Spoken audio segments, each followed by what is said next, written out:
What is up, guys? Welcome to Ads Unscrewed. Thank you for joining us once again for another live broadcast. Today is a very exciting day. I've got a good old friend on the show, somebody that I haven't seen in, it's been, like a year now. This lad and I go way back. We've got some stories that we can tell. Frank is such an integral part of my life. He actually sung Thunderstruck at my 21st birthday party. And yeah, I'm quite an old duck. So, I mean, that gives you an idea of how long him and I have been friends. The legendary Frankie Figgs. Welcome, bud. Thanks for having me, Ed. It's crack-a-lackin', man. How you doing? Yeah, no, all good, man. Just another day in sunny, rainy Ireland, man. Sunny, rainy Ireland, hey? I actually can't wait to unpack this. I really, really can't. So, for those viewers who remember my last stream, I spoke to my oldest brother who moved out to the UK 2.5 years ago. It was quite a popular segment, and it really derived a lot of engagement. So, I decided to get somebody from another part of the world to tell us about, their experiences. Let me just adjust this thing, man. I'm not getting it right for this. Okay, there we go. Get that little breaking cursor there. Yeah, no, these adjustments, peeps. So I decided to get Frank on board because Frank decided a little while ago to basically uproot his family and move to Ireland. I'm sure it wasn't an easy decision, but I do recall it being quite a quick one that he made as well. I think it was within Frank, 6 months? Yeah, basically it was a decision that happened where two of our mates moved over here, and then it was just a case of they told us how good the lifestyle was this side, and yeah, 6 months. Basically, the decision happened where I had to get all the passports and everything put in place. And it was a very, very quick move, No, I get it, man. All right. Well, what was your main reason for leaving South Africa? I mean, my brother said that he had one very traumatic experience whereby one of his neighbors was shot dead, and just the sight of seeing his kids crying over his obviously deceased body, that was enough to motivate him to get his family out. What was your key motivator? Well, look, at the end of the day, it was basically for opportunity, mainly for my daughter, in terms of not present opportunity, but future opportunity. So looking at the way South Africa was going in terms of jobs and for the future generation to actually get opportunity, So my daughter's now currently 5. So, when she's 18, 20, 21, I wanted to be able to go into a solid university, and when she comes out, be able to take her qualification and be able to walk into a job or any type of field that she wants to get into without having discrimination against either race, color of skin, gender, that type of thing, because unfortunately the way SA went, it was all based on basically who you know and not what you've actually done to get into the position. So if you've got a solid qualification, you know what, you might be looked past because, hey, my buddy wants the job better, Yes, no, absolutely, man. No, I get that, and I think that's a key motivator for a lot of South Africans moving abroad. And if I do recall correctly, you also specialize in the hospitality sector. Would you say that there's much of a greater opportunity there for you than there is here? Oh, huge. Basically, I can say if anybody that is in the hospitality sector, they could walk into Ireland and have a job within a week, 2 weeks. Is that so? Yeah. So what are you currently doing there? I'm currently a kitchen manager for one of the large retail chains, Dunn Superstores. So basically, when I got here, I started at about 3 different restaurants. Left them because of different reasons, either cleanliness of a kitchen or Yeah, there was one kitchen I walked into, man. It was like a scene out of a horror movie. It was shocking, but then this opportunity came up, and you know what? It was one of the greatest decisions I made to actually join this company. Coming from my background, where I was just a chef at a primary school, and to be able to come here, step into a managerial role, yeah, it was really great opportunity. Oh, that's fantastic, man. I mean, it's. I think when it comes to, I think in a first world country, the hospitality sector is almost a step ahead. If that makes sense. Yeah, like in South Africa, it's almost looked down upon as an industry, which is actually ridiculous. It's the same as many other lines of work, but in a first world country, it's more of an integral role within the economy, I believe. Correct. Yeah.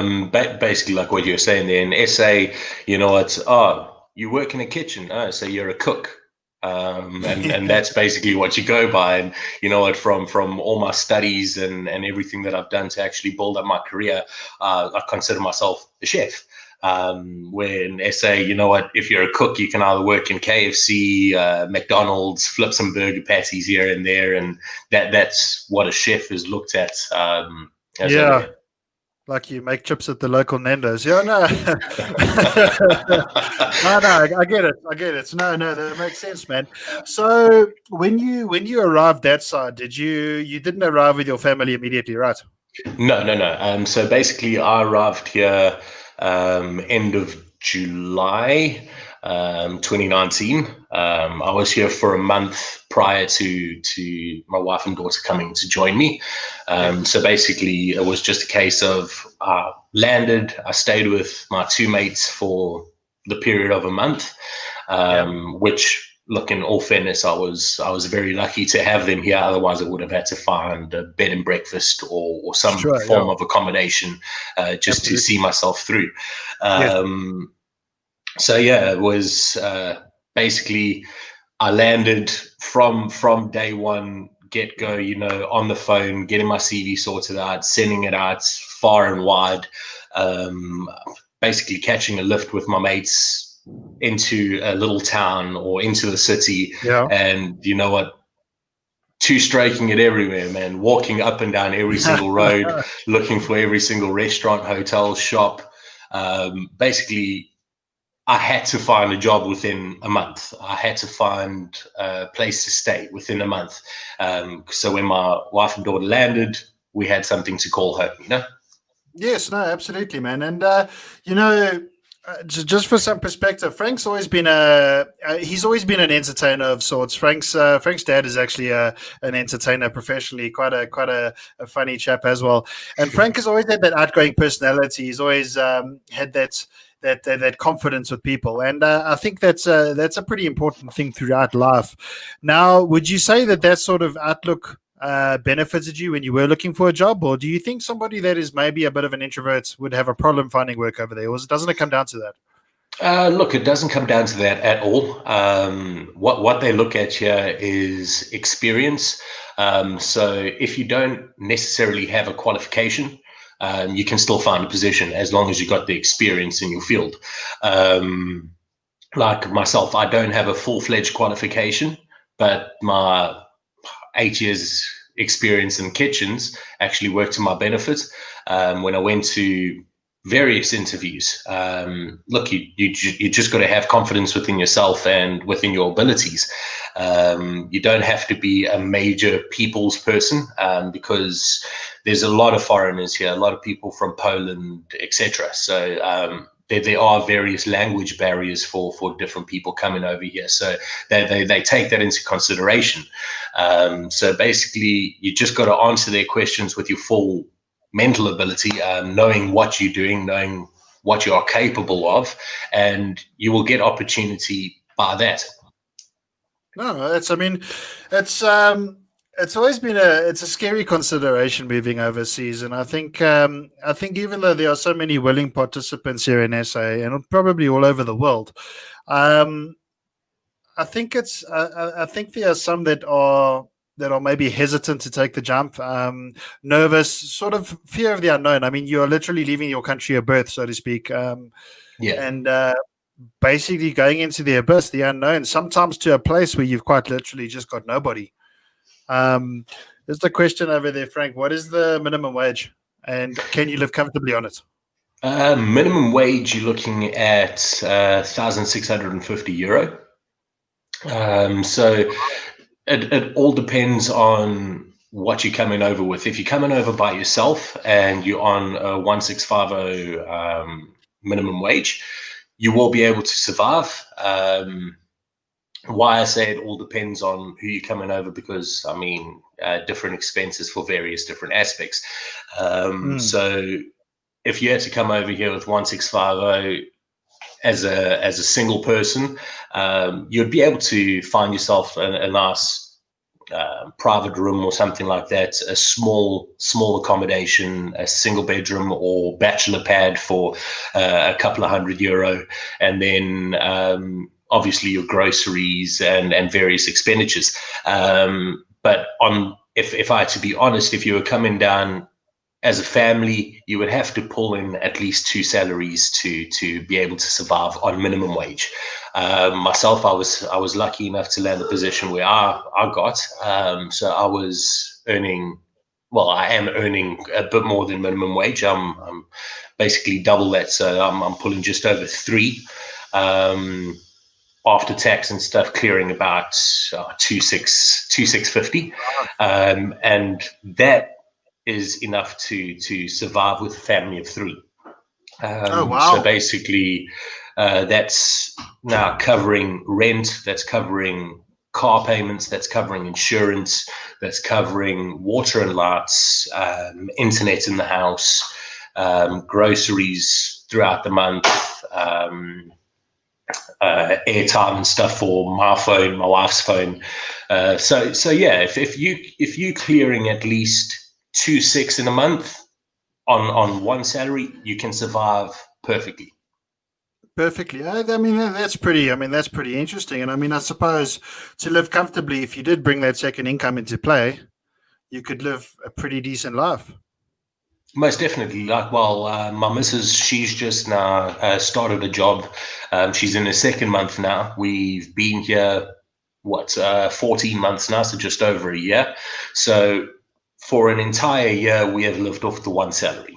Oh, And wow. you know what? Yes, some months it's a little touch and go because you've got a doctor's bill here, or you've got a hidden expense somewhere else. But it's never been a situation of how are we going to get by? We don't have food for the night or anything like that. You'll kind of scrape the bucket a month or two, but you will get by. And when it comes to essential groceries, let's look at basics like your I don't know, your bread and your milk. What sort of what are you paying for something like that there? So basically, a loaf of bread you'll get for 69 cents. So what that would work out, quick conversion, about 12 rand, 13 rand. But once you're here, you can never actually convert back Convert, to yeah, rand. Once you earn it in euro, it doesn't really work, because then it just sounds like exorbitant to anybody in SA. But yeah, 69 cents is I've got maybe €5 lying in the car in change, so 69 cents is easy. 73 loaves of bread. Exactly. And then in terms of milk, you're looking at €2 for 3 litre milk, which is nothing. 3 litre. Wow. Yeah. Yes, that's hectic, man. Yeah, so you see, it's always quite interesting to see how check the difference in cost of things, the cost of living.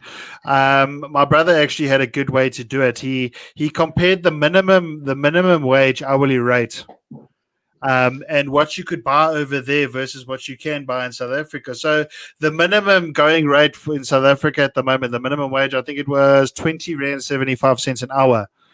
Yeah. And the minimum wage in the UK is about £8.50 odd. And he just compared it using bread. He said, like, think about it. So bread is like 15 rand, boom, from your hourly rate. So over there for the £8.50 odd, you could get like, I think you worked it out to like 12 loaves of bread or something. It's an interesting way to look at it.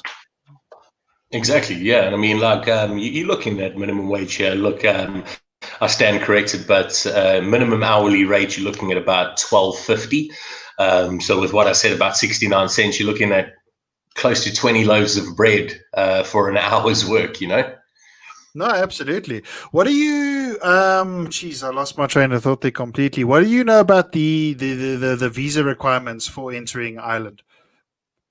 Well, I'm not too sure how the Brexit rules and everything are going to change.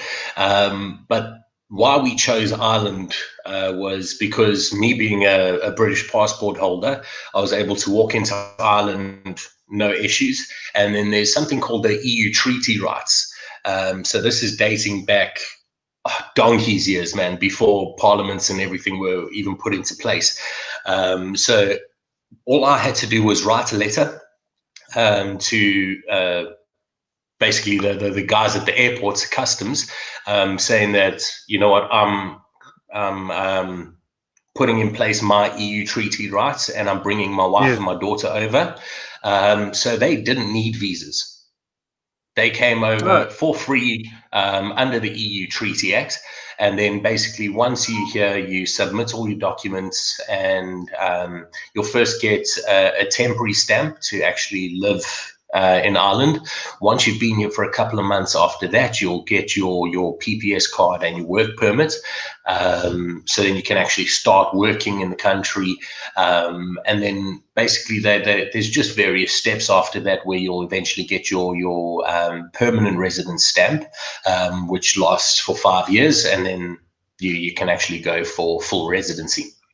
oh wow! All right. And is there any sort of NHS fee that would be payable for Ireland? I probably should have done my homework before, but yeah.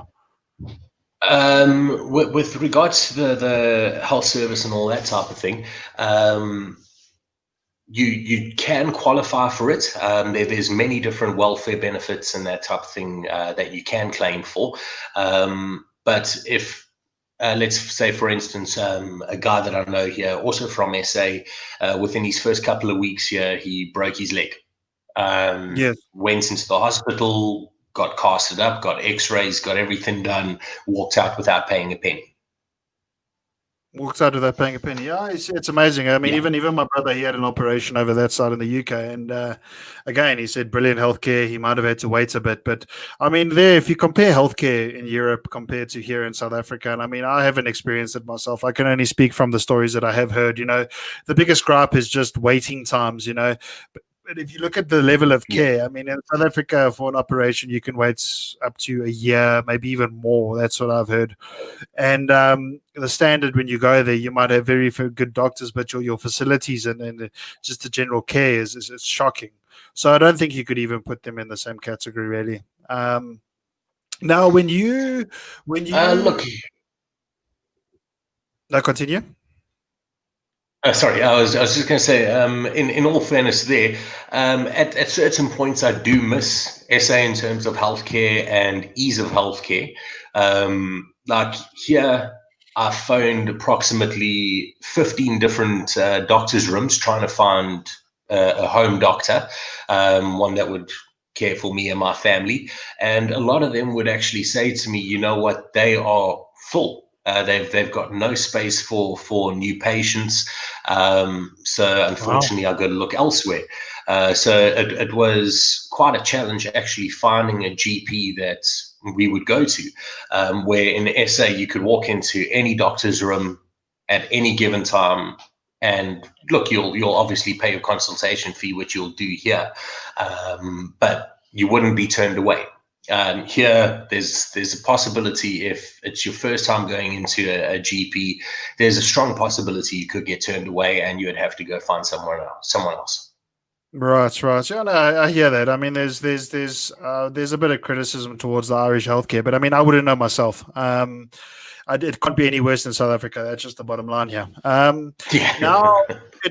I actually had a pretty good question to ask you, but as long as I've known you, you've always had somewhat of a British accent, so to speak. What I wanted to ask you is, how were you treated as a foreigner? I know you've got heritage, but how were you treated as a foreigner? Do you feel like a foreigner? That is very, very, I would say 70-30. So majority of people are welcoming. They're like, hey, where are you from? Oh, no, I'm from South Africa. Okay, cool. Where from? Tell me stories about it. And they're actually quite interested in learning about your heritage, where you're from, your culture. But then you do get the seriously Irish people where they're like, oh no, you know what, the foreigners are coming in taking the business, the travelers. No, the travelers are all the what we would call the squatters. So I they'll see. mission around and they'll just build up a shanty Like, or something like that. like gypsies. Yeah. And there you'll receive quite a bit of criticism, if I could put it that way, but it is far and few. I personally have never experienced anybody being hostile to me because now I'm from another country. I have heard once or twice on the radio where there's been racial slurs here and there with regards to somebody coming from a different country, you're stealing our jobs and all that type of thing. But that bangs the wall very, very quickly because a lot of the people here, and I don't want to generalize it all, but a lot of the people rely on social welfare from the government. So instead Oh, of working, they'll just claim every single benefit that they can, receive money from the government, receive little grants from the government. I know of somebody that's gotten a 4-bedroom house and they pay about €120 for that house a month, just because it's a government housing. But it's a stunning property at the end of the day. yeah. It's I hear what you're saying. So they'll complain about jobs, but they won't necessarily work. Exactly. They in a sense too lazy to actually now go and work. Yeah, they would rather just child welfare rather than actually work. I mean, it is literally the easiest way out, and it's unfortunate that is the case. And you'll find the most critical of people are the ones that will sit on their asses and do nothing. I mean, Exactly. when I went to the UK, I mean, everyone was. I mean, I dealt with a lot of foreigners, strangely, because obviously with the hotels and then some of the places we were a lot of international visitors. But I mean, I think the angriest people I said in my previous stream were the bus drivers. They were like the most rude and abrasive and just hated everything in their life. But I couldn't but shake this feeling that I was like a piece of shit on the pavements. It followed me. I felt very foreign, and obviously I was there for a little bit over a week. But I mean, I've always been curious to that. Is it something that you shake? Does it become home? Does it become normal? Well, look, in fairness, it has become home. You'll walk down the street and you'll walk past somebody, and in an instance where in SA you'll have to step out of the way for somebody else walking in your direction, people make way for you. They'll say hi, how you doing, and they'll greet you and they'll be friendly. Nobody will kind of just look at you and oh, you're not from Ireland, we don't like you type of thing. Majority of people are very, very welcoming. Like I said, at no point have I ever felt, oh, you know what, we're not welcome in this country. We don't feel welcome. This isn't becoming home. Yeah, So it's actually been a breath of fresh air, really. they know you from the East End. You see, that's what it is. Exactly. They know you from the East End of Joburg, so they don't even want to bother messing with you. But No, for sure. when it comes to something that just hit me, when it comes to say the cost of meat, I mean that's quite an expensive one in the UK, from what I understand. Yeah, look, in terms of grocery shopping, a family of 3, you'd be able to survive on, let's say, about 70-80 euros a week. Wow. The likes of your Tesco's, Duns, where I work, even another chain here called Super Value. They have nice deals on food. So you'll get 3 packs of meat for €10.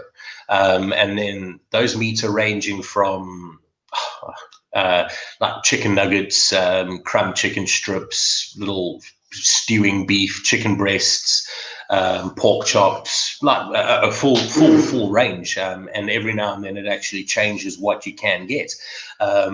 You might even be able to pick up 3 full chickens for €10, which is awesome. I mean, so all you do is you buy yourself 2 of those deals a week, which is costing you €20. That's six nights worth of meat, man. Which is next to nothing.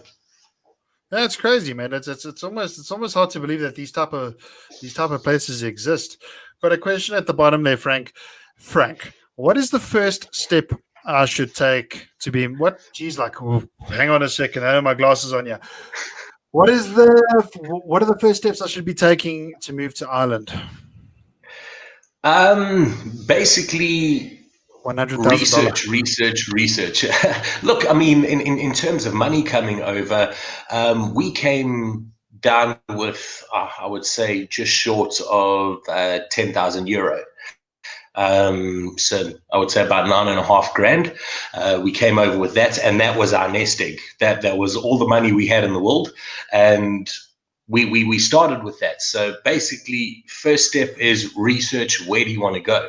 Do you want to go to Northern Ireland, which is Dublin and those types of areas, or do you want to go more to the Republic of Ireland, like Cork City and Munster and all that, where we are, which is personally, I find it a lot better because it's not a busking international city hub like Dublin is. Dublin is just chaos, even throughout the whole COVID thing. Dublin has been skyrocketing, where Cork, we've actually been one of the best cities in amongst all the different counties and stuff in Ireland. So find out where you want to go, and then what we never did coming here is actually finding out all the steps in terms of what you would need to actually get a rental, to find a home. Finding a job is easy. You've got to be able to put your pride in your pocket if you want to get a position, because no job is looked down on here. Whether you're a garbage truck driver or whether you're a manager, you get paid a good enough salary, you get paid your worth, and nobody will judge you for the job you do. Whether you're a cleaner, cleaning toilets, it doesn't matter. You're just working to provide for your family. So as long as you do your research before coming over, and have it in your mindset that, you know what, you're going to take whatever job you can find. There's not much else that you need. If you're coming over with your family, you need 1 British passport, 1 European passport, and you can bring your family over. No problems. No visa expectations, no hidden costs in coming over. Your family comes over with a letter, they come through customs, boom, you're in Ireland, which was the main reason we came here, because, I mean, visas and stuff to go over to the UK and that type of thing was just, the costs were so exorbitant, we would never have been able to afford it. Yes, yeah, absolutely. I got another question here for you, Frank. Eleutheria wants to know, here's the big question. How was lockdown for you? Assume you couldn't find work? ? We've just gotten back into level 5 lockdown with a 5K radius. You can't go anywhere because cases spiked. Obviously, going into winter now, from what we've seen with many other countries around winter, that's where the virus really kind of thrives, and your cases increase because now symptoms are increasing. People catching flu, catching colds. So we've gone back into full lockdown. Me, thankfully, being in the retail sector, I have not been affected at all throughout this entire pandemic. But if you were working and you were affected, the government is looking after you. So you'll get you won't get your full salary in fairness, but you will get about €350 a week, depending on your salary. So if you earn a decent salary, you'd get 350 a week. If you're a little bit under, you'll get 300 a week or 250 a week, depending on what you were earning at that time. But like what I said, I mean, you can get your groceries for a family of 3, 4, 70, €80 a week. So that 350 is covering you completely. If there's two of you working, you're still covered. They offered a rental freeze. So if you weren't able to afford it, look, well, you are going to have to pay the money back, but they're not pressuring you. They're not evicting you. They're not kicking you out of your place. They say, okay, well, you know what, everybody's going through the same stuff. So you know what, we'll stick behind you, we'll help you out. And the money that they're actually paying forward for the COVID fund is enough to survive on. Even better than just surviving, you know? No, 100%, man. And something I probably should have asked at the beginning of the stream, whereabouts are you situated? I mean, in Ireland.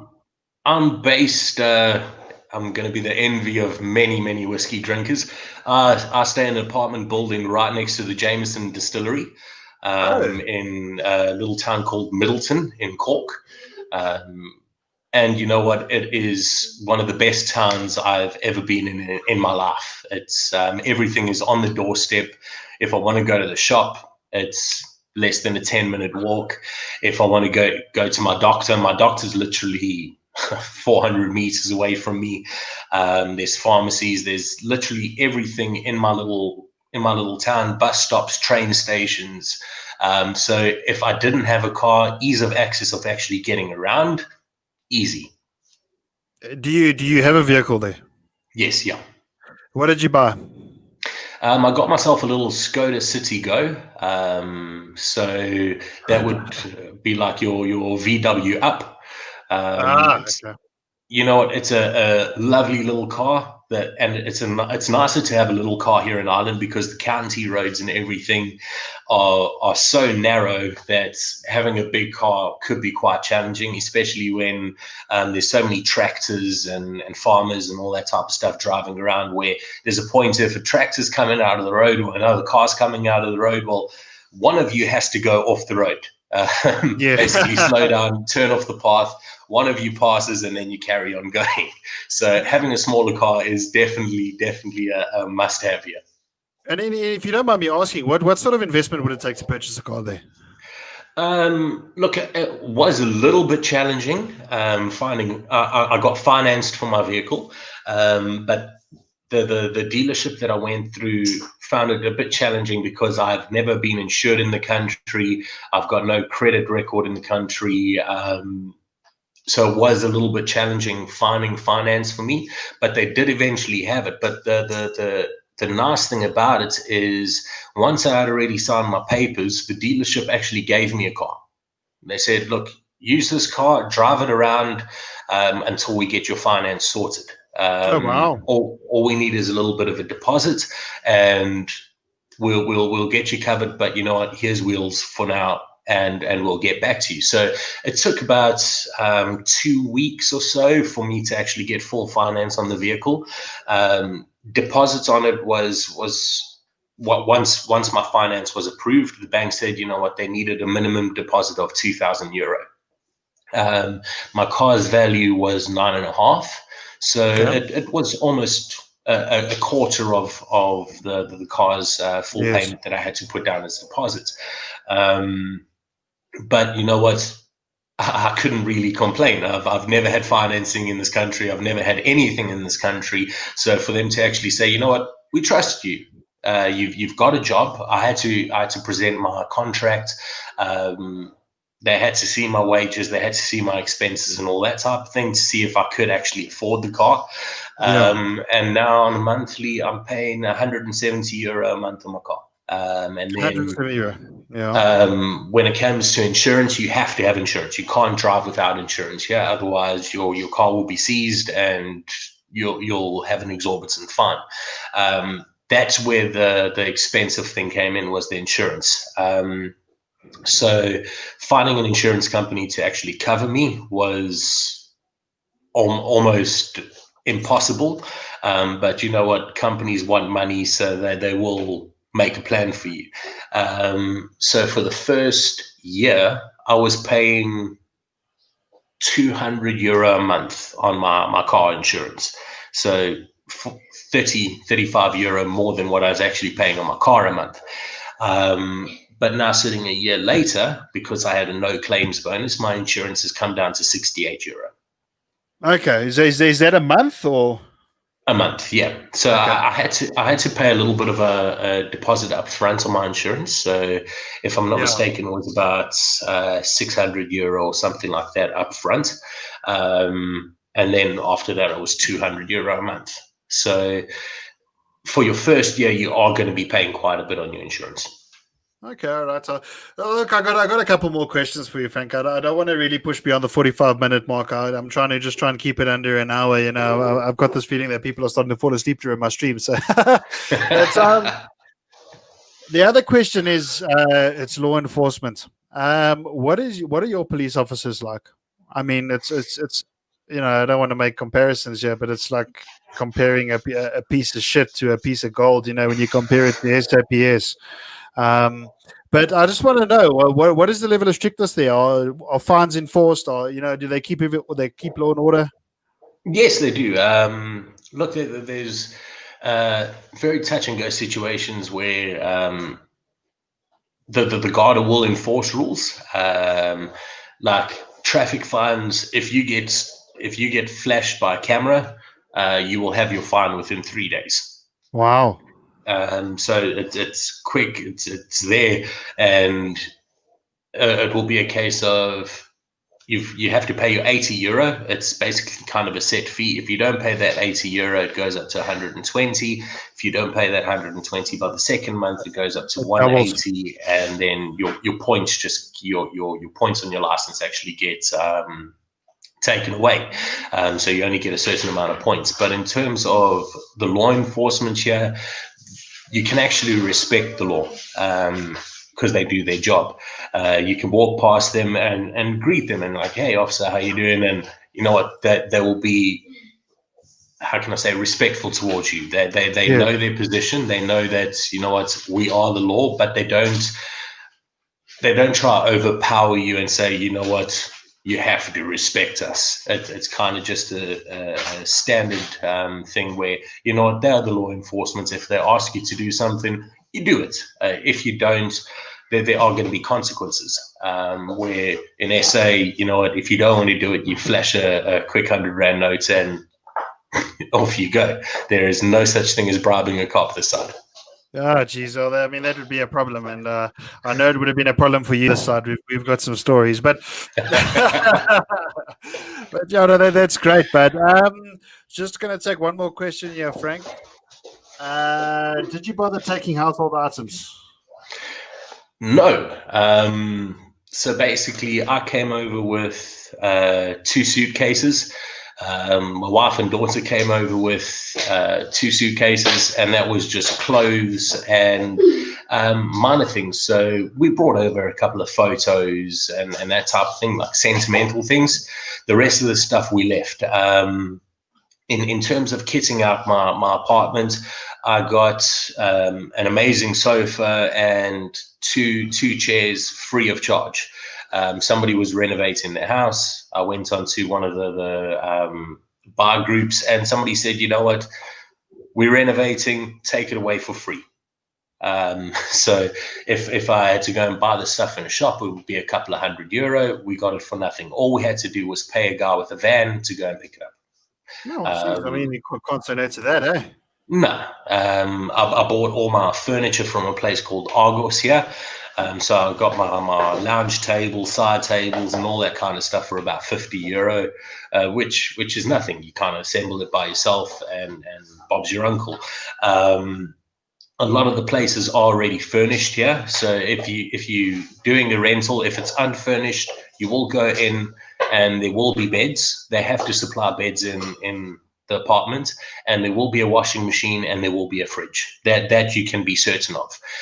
So all you'll need to do then is buy yourself a TV, buy yourself minor furniture, but it's not really expensive.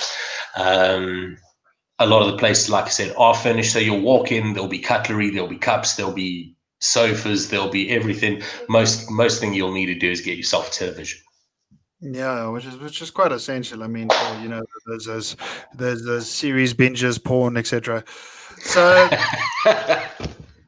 all right, but I've got one final question for you. All right, this may just be the most important question of all. What is the one thing you miss from South Africa? If you could reach through the screen right now and grab it and take it, what would it be? I would say, you know what, friends and family, dude. If I could reach through the screen and grip you this side and have a game of footy with you right now, bro, I'd be like over the moon, you know. But that is the biggest thing, and that's been the hardest challenge. Is family and friends. Like, I mean, for now, my dad's a little bit unwell. I would want to be there and see him, but you know what, I can't get there. Friends having get-togethers and stuff, and you look at it and you're like, oh man, they're having a bra, they're having a little bit of smoke, and having a couple of dops here and there, and you kind of want to be there. Absolutely. So that for me is the biggest challenge. Is you've got to make the decision and have it in your heart that you're not going to see your family for a while, you're not going to see your friends for a while. If pandemic wasn't here, we would have been coming home for a couple of weeks just to come and do a visit, because that is possible. But obviously with pandemic now, airports and all that type of stuff, there's challenges, isolations, etc. Yeah.